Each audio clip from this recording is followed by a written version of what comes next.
Welcome back to Diva Study channel. Today is 27th October 2020. Let's start our video with motivational quote of the day. Fear is a reaction, but courage is a decision.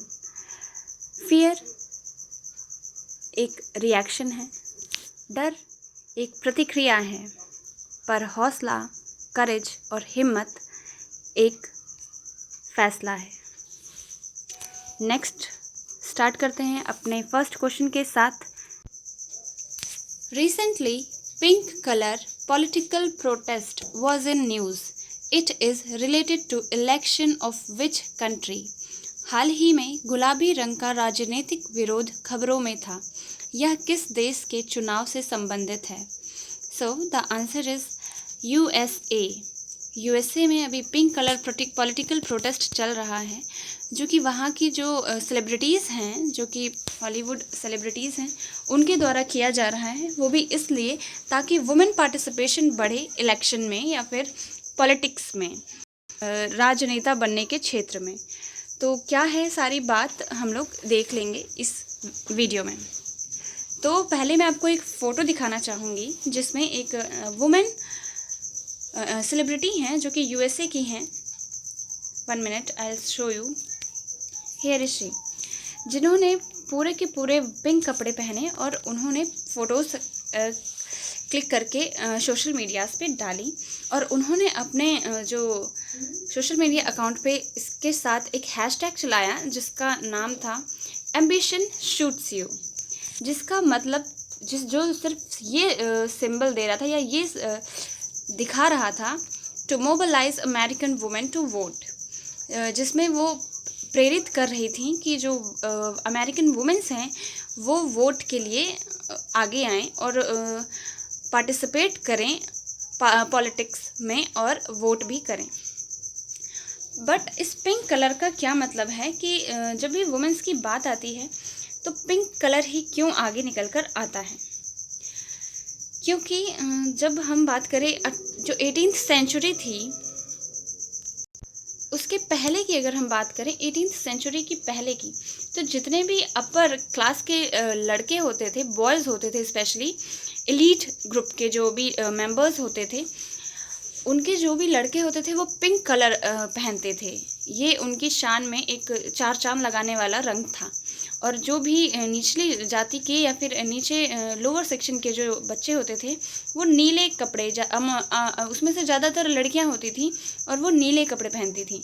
But आगे चल के जब women's को लेकर क्रांतियाँ हुई, revolutions हुए, तब उन्हें ये प्रदर्शित करने के लिए कि हम भी गुलाबी कपड़ा पहन सकते हैं, हमें भी ये अधिकार है कि हम भी हाई क्लास, अपर क्लास जैसे लड़कों की तरह कपड़े पहन सकते हैं। तो उन्होंने पिंक कलर पहनना शुरू किया, जो कि उनके खिलाफ प्रदर्शन दिखा रहा था।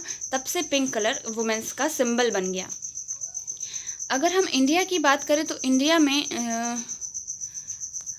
ये देखिए गुलाब गैंग, क्योंकि जब भी वुमेन्स की बात आती है तो गुलाब या गुलाबी रंग को ज़्यादा बढ़ चढ़ कर दिखाया जाता है। जैसे गुलाबी गैंग की बात करें या गुलाब गैंग की बात करें तो ये सब वुमेन्स के लिए ही बनाई गई थी और सिंबल बन चुका है एक वुमेन्स का पिंक कलर।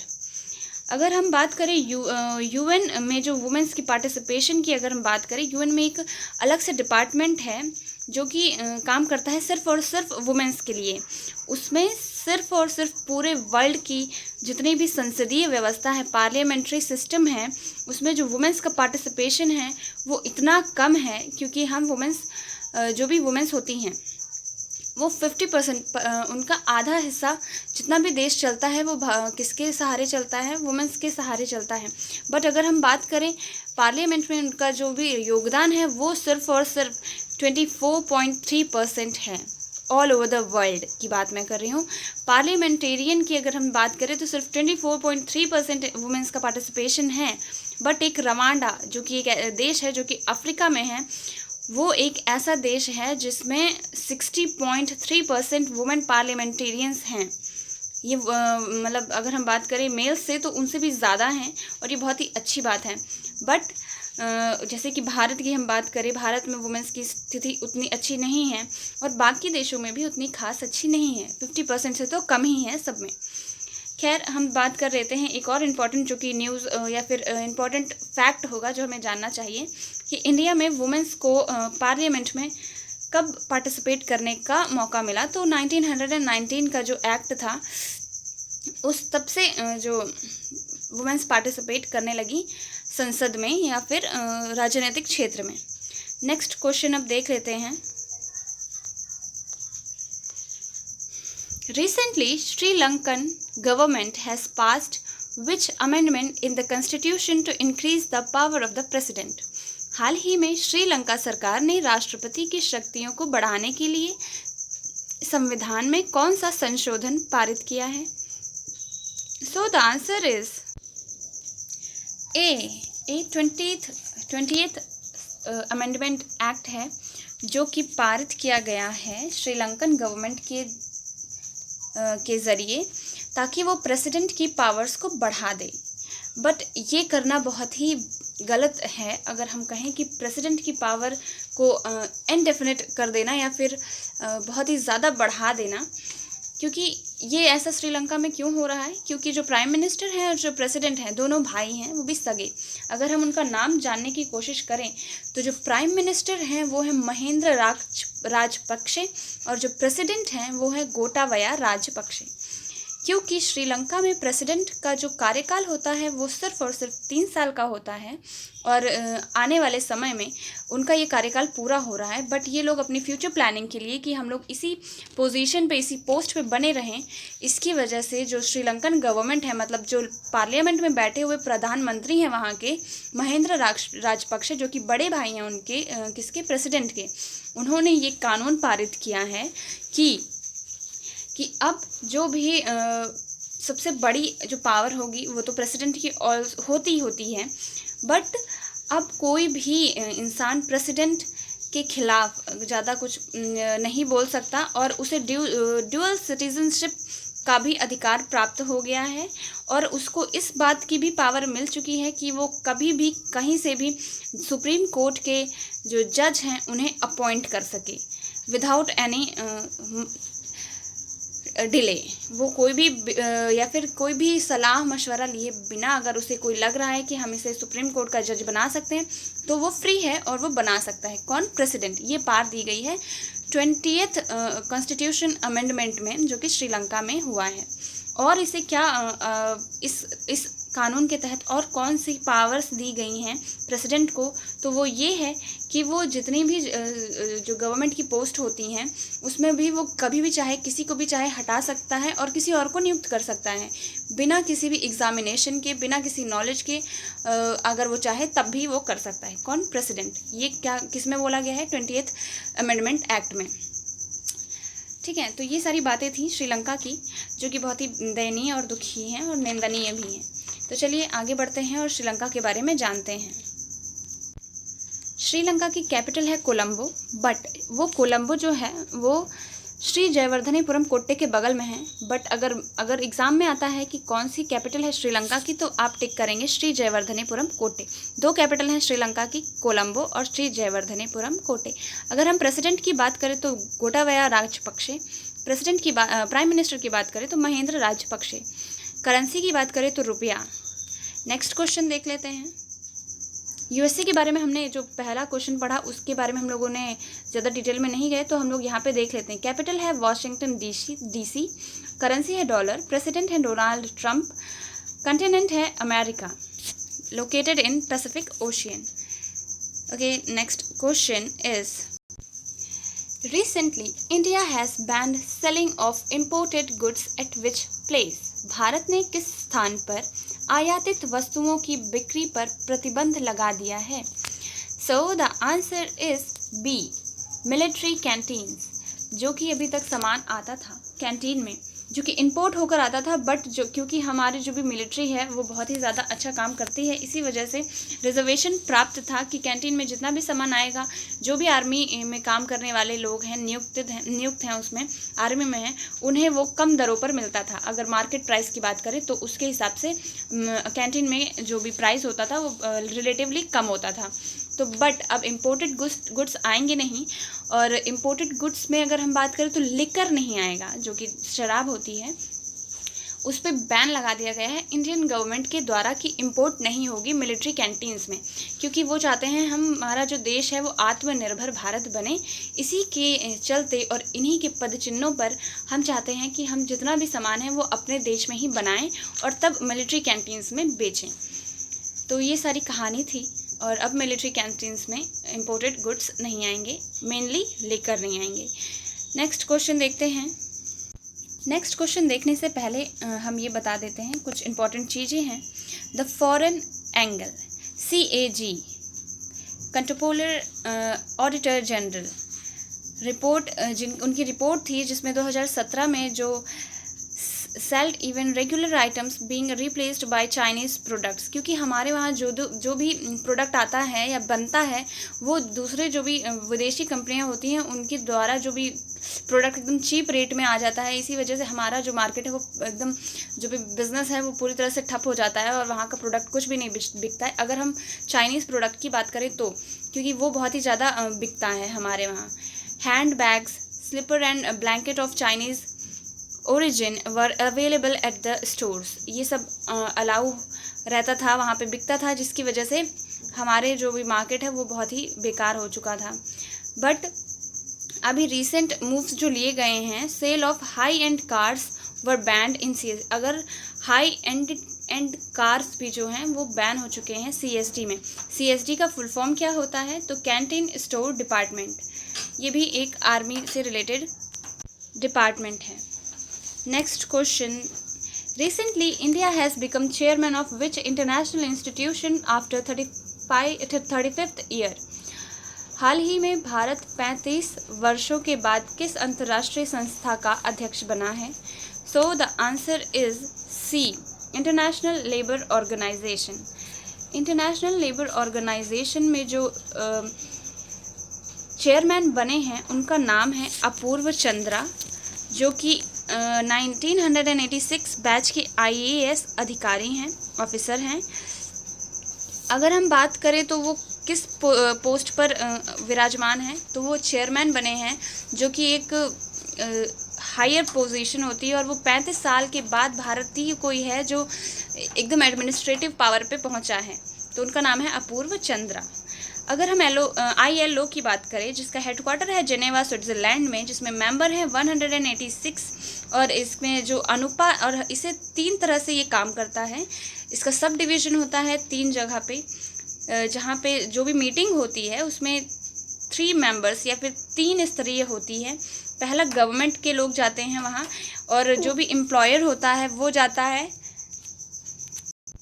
और तीसरा वर्कर्स जाते हैं, क्योंकि ये लेबर ऑर्गेनाइजेशन है तो उसी के। और इनका जो रेशियो होता है, गवर्नमेंट से 2 लोग जाते हैं, एम्प्लॉयर से जो एम्प्लॉय देता है अगर कोई केस है तो उससे 1 इंसान जाता है, 1 मेंबर जाता है, और वर्कर्स जो हैं उसका भी 1 जाता है। ठीक है, तो ये थी सारी इन्फॉर्मेशन। अगर हम बात करें, ये जो ILO है उसने ज्वाइन कर लिया था UN को 1946 में।